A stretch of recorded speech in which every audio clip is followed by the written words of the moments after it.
We've got an incredible collection of chief marketing officers from across the industry. We're going to jump right in.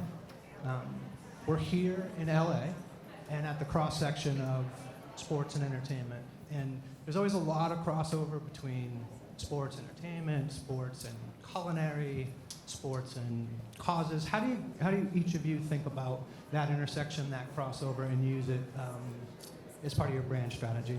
I'll start with you, Joey. I get the after lunch crowd here, so Yeah, we'll like do he lulies me with the opener when he knows that I woke up at 3 a.m. Pacific time to catch a flight from New York. But that's okay, because you know what? It is fun to talk about this, and it's really energizing.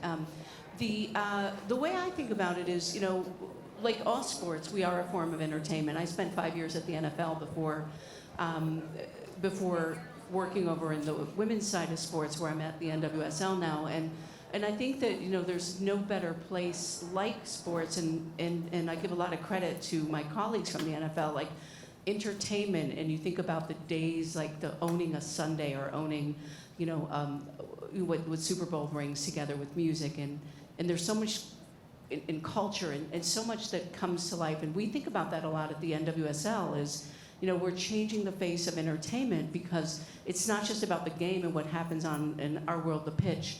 It's about the players, the personalities, the competition, the rivalry, the ultimate reality TV that you don't know. I mean, last year our season ended on a Sunday, and up until that day, we didn't even know who was going to be going into the playoffs. So, I mean, I think about that, and our players as fashion icons, as influencers and gamers, so much of that is just transcends sport. But I'll turn it over to Kat, because, I mean, with that ring on there, there's nothing more cool about. What better defines LA than extra hardware from Champions?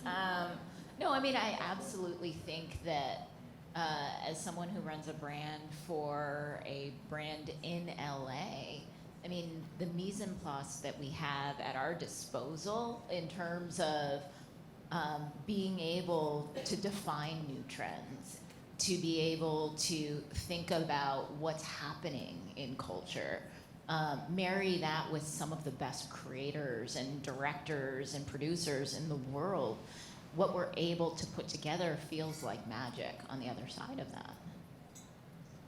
So let's keep going down the line. Hi, everybody. I'm Karin. So it's funny. We talk about LA culture, entertainment. Like, to me, there's almost no division to that for a variety of reasons. First of all, I've worked in a lot of entertainment studios here in town. But last summer, during Major League Baseball's All-Star Week, we had this celebrity softball, and hopefully you kind of caught Bad Bunny having his moment. That was like so breakout, so incredible. And of course, many of our players really love his music, as do many of all of us as fans. But it was just so great because, to everyone's point, it just sort of like the lines were just right there. Like it's walk-up music, it's the artist playing baseball, and celebrity, he's a fan. It just really all kind of connects all together. You know, and I'll say that prompted so many other things for us in terms of leaning into not just other forms of Latin music. We just had World Baseball Classic, where Daddy Yankee did a major track with many artists from all over the world to help produce. And, you know, also in celebrity softball, we had like Bryan Cranston. He was in our rule changes spot a couple months ago. So to me, it's just like it all sort of bleeds together. I think Julie kind of hit it really perfectly. It's all about the story and all about bringing people in the story. And all of us have incredible athletes that are just like the most amazing, compelling storytellers. So it's really, to me, a seamless world. Yeah, from my end, I mean, I think you sort of spoke to it. You can't be in LA and not be thinking about this. It's part of the fabric of the city, and it would be a missed opportunity. I think for me, the challenge is there's so much you can do. How do you focus on the right things? And so for me, it's about three things. One, it's about fundamentally, what does my brand stand for? And is this going to align with where I'm going and what I stand for and my values? That's one. Two is, anytime you're looking at something, it can't just be beneficial for me. It has to be beneficial for the fans or the consumer, and it has to be beneficial for whoever I'm partnering with. And then the third one, which is probably the most important, that's top of mind for me right now, is, am I going to be able to do it in a way that's never been done before? Because fundamentally, as we are heading into a new home and into a dome, that is the fabric. That is at the core of everything we're building in that arena. And so therefore, everything I'm looking looking at from a marketing, from a partnership perspective, has to live up to that already. Thanks, everybody. Part of today is to celebrate game-changing marketing, and you all certainly fit that category. But I'm curious if you could just take a few moments and take us inside the role of a CMO at each of your organizations. It's obviously evolving and changing, so just give us that insight. Why don't we start with Claudia? Yeah, no problem. Look, I think two of the biggest changes that I've noticed are, one is you're no longer just the owner of the brand and the consumer or the fan. You fundamentally have to be the owner and be extremely knowledgeable of the total business. There's more of a GM mindset that is expected of the CMO today in order to be able to make an impact. And I think the reason for that is that people have realized how important really understanding the consumer is and how that can drive your business forward in all facets, not just your brand. And so I think that's one of the biggest changes I've seen. The other one is the notion of gone are the days of like, I'm going to set a strategy and I'm going to implement it 6 months from now. It's like, that doesn't work. You have to have a strategy, but you have to be nimble, you have to think fast. And if you want to be real time, you want to be tied to culture, you have to do that. We had a moment this past year where Russell Westbrook had this like phenomenal shot in one of the away games. Everybody was talking about it, and that was an away game. The next home game, we had printed T-shirts, we had run a digital campaign, and so you have to be able to move fast and seize opportunities. I think those are the biggest changes. For me, I think what's been really interesting, I've only been with the Clippers for a year, but like I feel like every week my scope just like potentially gets bigger, and I own something else, and I'm like, I don't know that I want this, but all right, you're telling me I have. So traditionally when you think about marketing in a sports theme, you think about like game entertainment, you think about like traditional brand marketing, maybe creative. I've picked up broadcast, our DTC. I've picked up, oh God, what's the other one? Oh, retail. Like now I'm like looking the operations of retail, and I'm like, I don't know that I don't know anything about this. But the reality is, when I take a step back and I think about why people are saying, no, you should own this, is because these are all touch points with our consumers and our fans, and having the brand lens of all of this matters is really important. That's why it makes sense to fall under the scope.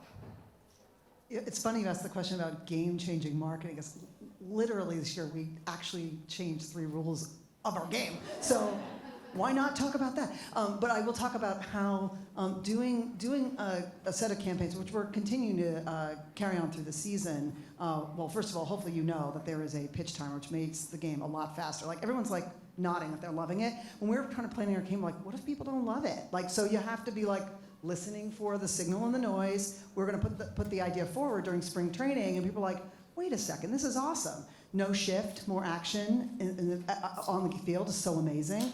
Bigger bases, more steals.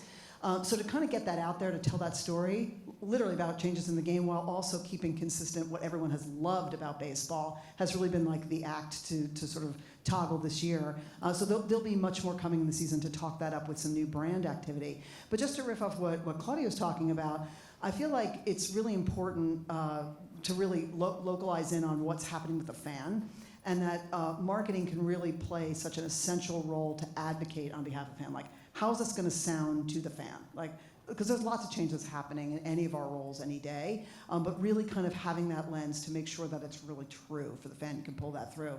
So for us, it's changes in brand, changes in what we're doing in experiential marketing, changes in how we're doing creative storytelling or campaigns themselves, what we're doing with design, all the way through to the super analytics side of it. We started a lot of our journey in some real new evolutions at MLB marketing by really doing a much deeper behavioral segmentation to get super crisp on data. So yes, we're doing all this great storytelling, but it's super leaning in to not just avid fans that we've known a long time, but really, really diving in. Who are the fans that are really going to grow with us over time? And the more we dug into that world, of course, all the other stuff that's visible on the outside is great. We found that central foundation not only was great for marketing, but all the other parts of the league, as well as our teams, like just to really talk about it. I was with a club on Friday in another city, and we were sharing notes about how the segments across the league really correlate to the segments for those clubs. So I think that being an advocate of the fan is an essential aspect of being a marketing leader. And I think anyone who is thirsty for that information, just dive deeper into it, because I think it's like the source for a lot of creativity to be unlocked. Yeah, I'm clearly a disciple of Karin Timpone because I would have said all the things she just said, but since she said them, I have to pivot. No, I absolutely agree with both sentiments, which is, you know, it is an essential role. We always say within the Rams, you got to know them to grow them. You have to understand what you're trying to do, what motivates them, what are they passionate about, and really be able to instill that not only within marketing, but all across the business. And so a lot of our key programs are built off the back of really understanding the insights around where growth can come from and making sure that we set programs in motion that give us sort of a cross-functional, it is one village operating against an entire set of tactics that allow us to make meaningful change towards showing the value, showing not only the value of the program itself, but as Claudia mentioned earlier, the value of who we are as a brand and what we stand up for. If you think about the Rams in LA, one of the stories that we beat pretty heavy-handedly is how we serve this market. How do we leave LA a better place than we found it 8 years ago? And I think that is core to our charge. But that's something that does require ownership, not only tactically and operationally through our foundation, but also from a marketing lens. We have to advocate to put these stories in motion. Well, I think, no, you guys didn't say anything I was going to say. Well, that's good so far. But I also have the advantage or disadvantage of being the youngest of the sports leagues between NBA, MLB, and NFL at the NWSL. So, you know what, I think the most important thing in being a CMO at the NWSL is it's a lot about the creativity. And I don't mean the creativity in our craft. I mean, everybody, you get into marketing, is some level we are creative because we chose this path. We did not go into science. We went into something that has a lot of art around it, if you will. But creativity and how we get our jobs done. So every day could be different, and you have to be nimble, and you have to be scrappy. I had a player that joined, when I joined the league, and it was about a year ago, called me and she said, "I don't wish you luck, Haddon. I wish you patience." And I thought that was such an interesting statement because I didn't understand what that meant until you get in there and you're like, oh, I'm building something new. And so as the first CMO, a lot of what we're doing is building new scaffolding and new pipes and how do we grow the brand and grow the audiences and engage fans and keep the core engaged. And, you know, an example of that was, creative ways of how we're going to launch the season. And we made a campaign called We Play Here, which was about the best in the world that play in the NWSL, make the NWSL their home, 20 plus of the national team from 2019 or 2023 that we'll see this summer in Australia and in New Zealand play inside our league. So how do we do something different? So we came up with this idea and we made a spot, but instead of just going and hiring a big agency to tell us, hey, this is what our brand should be, we kind of knew about what we were gonna go for. And I hired the best writer I knew. I hired the best producer I knew. I spent little money on creating the content and a lot of the money on getting it seen. Because unlike MLB, NFL, or NBA, we don't have GRPs or we can just go by reach. We have to go and find the ways to unlock the organic advocates that will be our storytellers. And a lot of that happens to be our players. So another example of that was when we did the schedule release back in February. There was something when responding to culture, you mentioned culture, Lou, so much of that is really important to just be quick and find something and turn on that in that moment. And one of the things, our fans were getting annoyed that it took so long for us to release our schedule. So they started putting memes out there, and there was, I don't know if any of you saw any of this, but there was one player that had put out a milk carton that said, "Where's the schedule of the season?" So when we had it, the post we wrote was a schedule on the milk crate. It said "schedule found," and and the caption said "drink it up." And it was really fun because those little moments you get millions of eyeballs from that, but it wasn't like we had to buy that. We were just being creative and being smart. So I think that to me, it's probably the most important part is creative and patience in ways that we do things differently. I'm going to follow up with that. Let's just quickly go down the line. So where do you draw your creative inspiration from? A lot of it is from watching trends. I mean, sad fact, I spent way too much time watching thousands of hours of TV and media. I'm a big media television. I mean, I'm always engaged in some form of media. So I think a lot of that is culture and watching things that happen. You know, when Wednesday was a hot show on Netflix and our players from the Chicago Red Stars, one of our clubs, released a Wednesday video when schedule release happened. Like, those are the kind of things that I get a lot of inspiration from. But honestly, a lot of it is from the players themselves, because they're influencers and incredible influencers, whether it's fashion, gaming, music, sport. They're people that inspire me. So I would say probably our players. Yeah, I mean, I would absolutely answer it the same way between our players and our fans. I feel very fortunate to get to know our players, not only with their helmets off, but sometimes in their homes, really talking through the passions that, and their individual brands. When you start to put that tapestry together of the richness of what you have on a team, you have this, as a marketer, almost a desperation to be able to share those stories. And when you start to lay out the territories, whether it is fashion, culture, gaming. I mean, we just drafted a rookie who's, a composer and a music producer. Like, I'm excited. How do I get my hands on that, and how do I tell his story? But how do I also shape programs that allow him to lean in once he makes the 53? But those things, I think, do matter as we start to think about what quote-unquote assets you have under management. All of those become competitive advantages, and the things that I think are part and parcel to Angelino's storytelling. I +1 to everything everyone said around the players, certainly, and the role that sports plays in culture is really, really huge. And just that combustion also of technology, how things have just made it so much more immediate for people to connect. Can't underscore enough about like the real-time nature of social media, that kind of thing. And also just being open, I think also to listen a lot more, than we talk about like planning stuff, but like listening. And so obviously I sort of mentioned some things about Latin music. Well, this month is Black Music Month. We're doing something in New York this weekend for Governor's Ball. And the more we kind of started to really lean in more and more and more, it was like, hey, wait a second. Baseball has such a deep connection with music, and we started talking to the organization that's putting together the 50th anniversary of hip hop.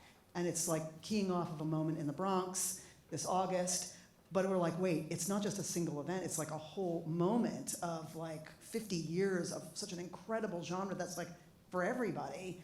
So we gotta listen for that opportunity and then play that out so that it really connects and ties across lots of different things. So I would say, amen to everything everyone's saying, like we get to work with this stuff, and then also really listening very much in real time about the opportunities that emerge, because there's just so many. It's about parsing which ones and keeping up with them, really.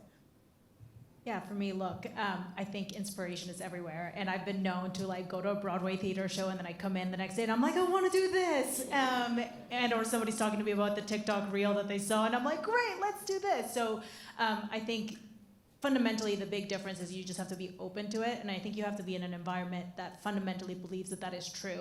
And I'm really fortunate that I'm in an organization where that is at the core of who we are, is innovation, it's about pushing the boundaries. And I think every day there's probably at least 1 or 2 times that I'm like, I have no clue how we're gonna do that, but we're gonna figure it out. And I think having that mindset fundamentally then opens up, whether you're traveling, whether you're having a conversation with a fan, a player, whatever it might be, these ideas start to get sparked because you know that you may not have the solve, but you'll figure it out. You'll find a way to get there. We talked backstage a little bit about big events that'll be coming to the U.S. and the U.S. Teams and leagues trying to tap into emerging markets in other parts of the world. So let's talk about that a little bit. Julie, I'll start with you. Just in terms of how you think about Women's World Cup as an opportunity from a marketing standpoint. Well, I mean, it's an incredible opportunity because the 2019 World Cup, for those of you who don't know, had 1.2 billion people watch it. And B as in billion. And when I think about that, and I think about the fact that the women in the U.S. under Jill Ellis and her leadership have won 2015 back-to-back to 2019, and this year heading into the World Cup, and we have 20, the roster hasn't been announced, but we have probably close to 20 plus of the players are around that are going to be making the roster, or that will be part of it. And they play for everyone from Angel City to Washington Spirit. You have incredible players that are young superstars like Trinity Rodman that are out of there, or Alyssa Thompson out of LA, and teenagers that are in the league right now. There's a player in San Diego named Melanie Barcenas who's, I think she's 16 or 15, and there's players like Chloe Ricketts or Olivia Moultrie out of Portland.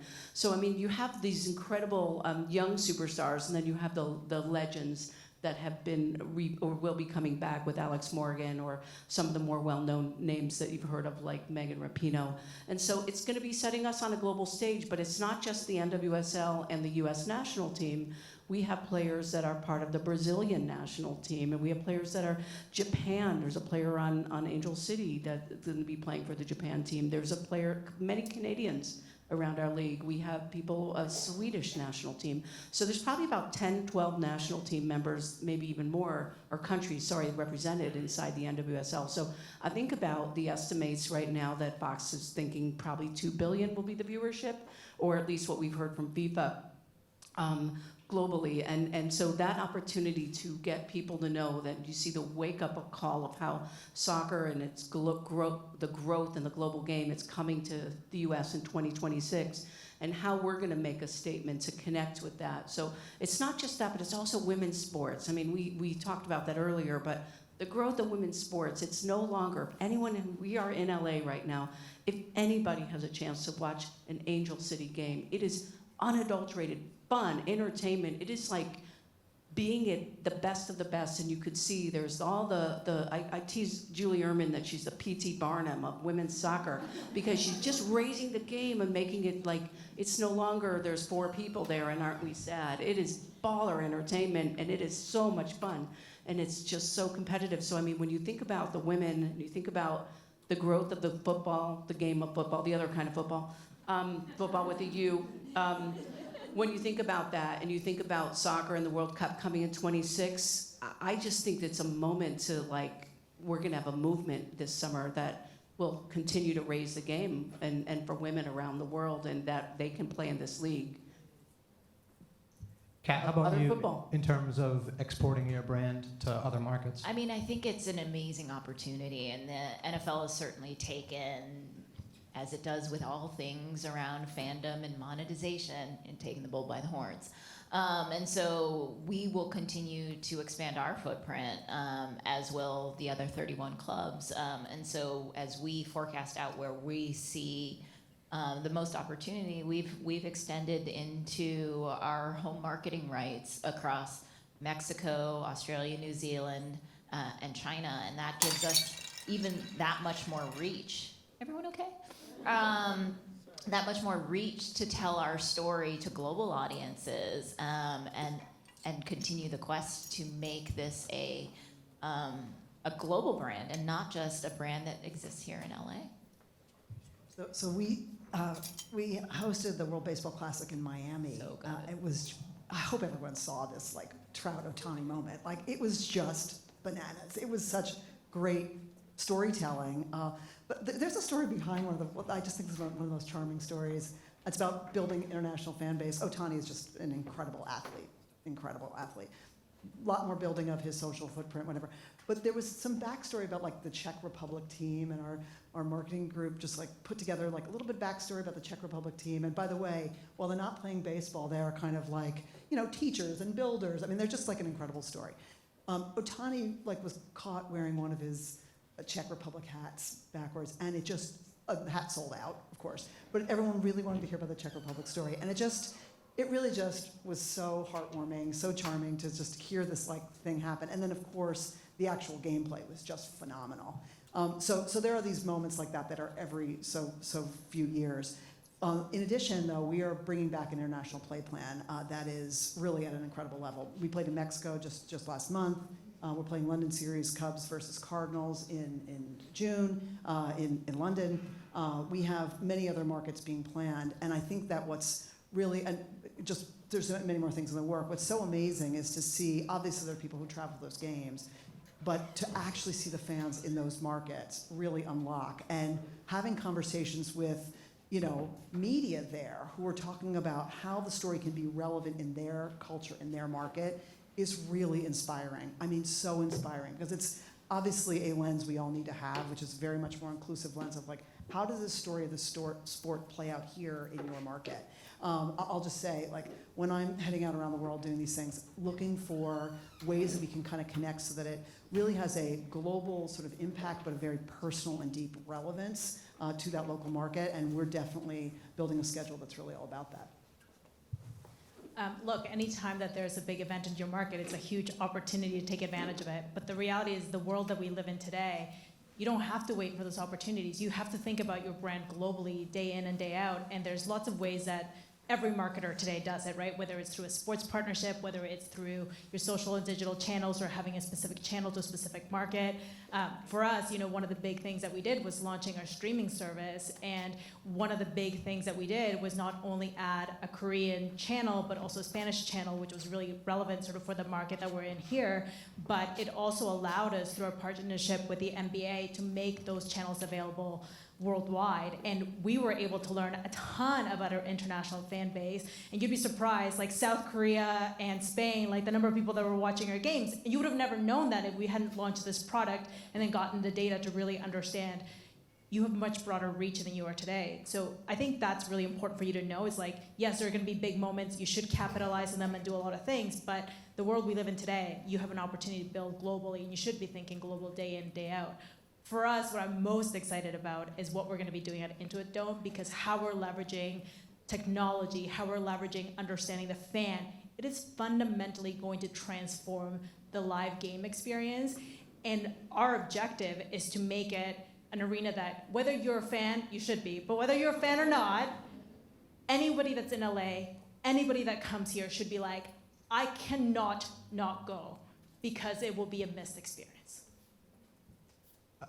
Let's build on that and talk about the importance of the live experience and creating one-on-one engagement with fans, and just how do each of you think about that? And Claudia, why don't you tell us a little bit about maybe some of the things that are going to happen at the arena, and then we can go to others on that topic.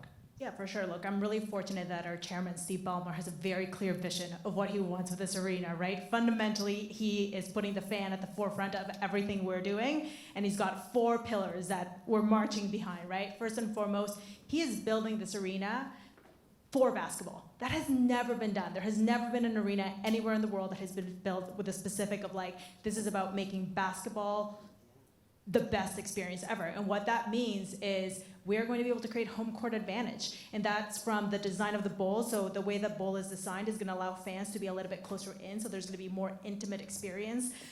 It's about our wall, what we're calling right now the Wall of Sound, which is basically like 51 rows that are uninterrupted, where there will only be Clippers fans, and it's gonna create this raucous environment that is really gonna drive our fans forward.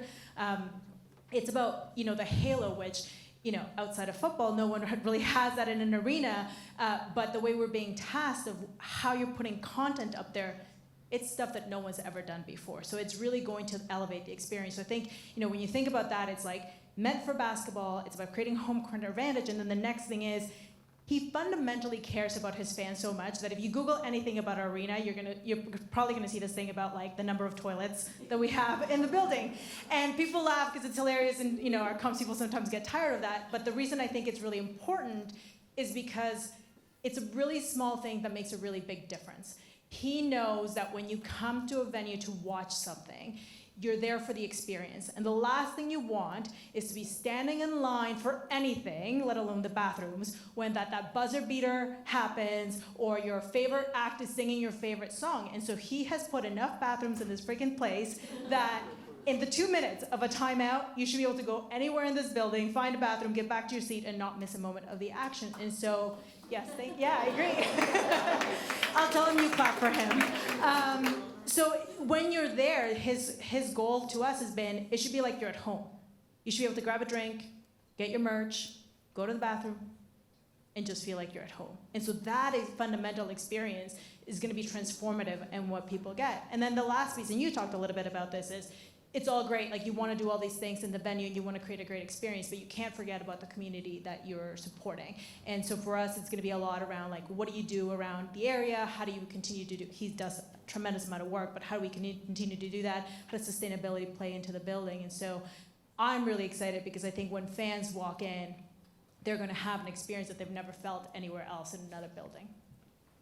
I love everything that Claudia just talked about because I really think that all of us are all experience brands. And we all know there are brands that are positioning themselves as experience that are not actually, they may be products or whatever, but everyone's trying to lean into that experience space because that's what people want now. And so I love it that we're having this conversation as an industry because it is what people want, you know, to spend their time on. And so I agree with you, like everything is the experience. I think that's really right. I thought it would be really interesting though to sort of talk about experience and something, a little test, it's a little pilot, it's really early.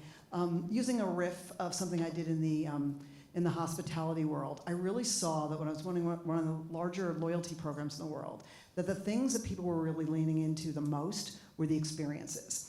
So we're going to test out and pilot something at MLB at All Star. We're going to call it MLB Moments, and we're going to do sweeps. But basically, we're going to do these once-in-a-lifetime FOMO-inducing experience, obviously for lead gen to recontact them digitally. Hence my obsession with the segmentation. But to present the experience and to really kind of lean in and say, is it more like this? Is it more like that? And I really believe like this is just the beginnings of us talking much more, you know, really openly about pushing more of the experience forward. Of course, the gameplay and the players are the most important thing.